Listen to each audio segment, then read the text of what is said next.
hubung ben Allah Ta'ala sekalak. Rempon niya semur na iko jain kaya dalam kita tak kuli. Sini kabuan. Jadi mertahan naki kamurnian nikah. Iriskiin mampu ngadepin segala macam ujian setiap apa. Mertahan naki kamurnian. Sebaliknya saya apa yang muntak mertahan naki kamurnian. Setuju ujian setiap apa entah kira kekuatan gelabakan. Nah boleh je tahun yang ciri naik betul. Anda stres di jawab ujian. Ini tak ajar sekali.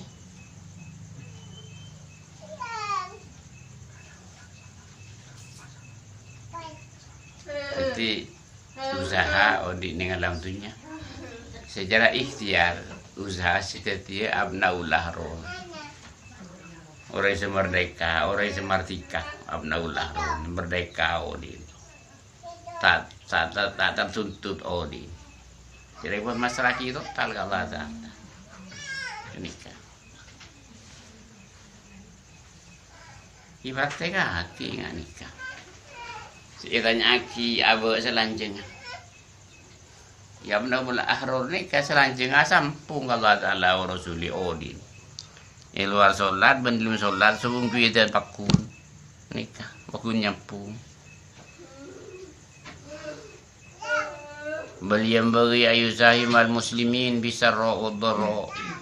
Fal muslimun kalbun janil wahid yasudu ba'du ba'da. Dua kali setil wahid idza istaka min udun istaka sayur jasad. Jadi manusia ini kasih paling bagus kerja sama ilmu jilan si bagus, kerja sama ilmu kabudan miskin, kerja sama ilmu kabudan kembangan. Ini kata jijin orang iman di sampurna. Pada beden setong, dan nama beden setong itu bisa soko sakit sekapina beden. Atau bangunan sitong kurang sitong baku kata sampun. Ingat ini kasih pada orang iman. Jadi para sahabat lambok baru menyatu kapi mikir. Sobung saya pedang jewe menyatu. Pada salang bentok. Jadi pun iman pada sampun napi. Tak tahu karantan. Pada salang langalai. Makin bisa kau di iman apa deh. Artinya pokok pada sampurna iman bisa sani kaki ya.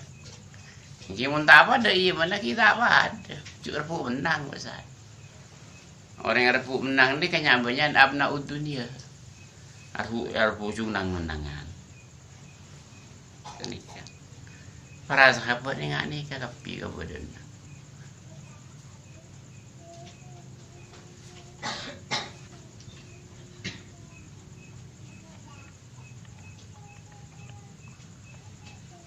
Lelamun sampean tak nemu cara ingat ni kata nemu jalan. Saya pada buat para sahabat.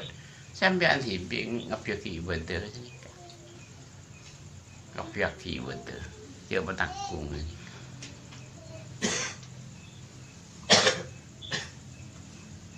Dia punya orang tak ngapiaki betul ni kan.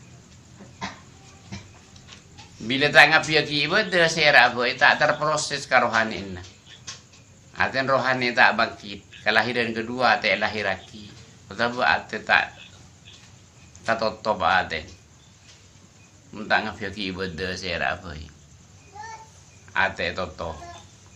Tetapi kelahiran kedua tak lahir. Tetapi rohani tak bangkit. Saya apa ini kata pandang saya. Minta ngafiaki ibadah. Lebih orang ini kata bangkit rohani. Pada benar orang buta bentengal, dalam buta bentengal. Kita tak bisa beri betul tu tak bisa, bentai tak bisa. Le mayoritas orang yang di dalam tu nggak nikah. Oh di abna dunia ni kata bangkit rohani. Oh tak ada yang tak buka kajian si bener. Kata top ada. Ini kanya banyak. Manusia di dalam dunia. Makilah pentera kitab. Muntah ngapi ibadah, bakun kan kini kah. Kun bentar kita tahu ala koise, kun tahu bentar.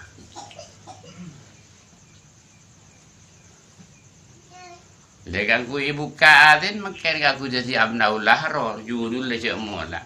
Kan ku bangkit rohanin ate kan ku ibu ka. Masa bang aku tembus kelahiran sumber dua. persarana kayaknya lagi orang saya menurut buka. Dorong maaf orang saya kalakok sampai anca nuroknya laki. Selalunya laki apa? Sekecil aki buka dan jual kecilan sebenarnya Allah Taala.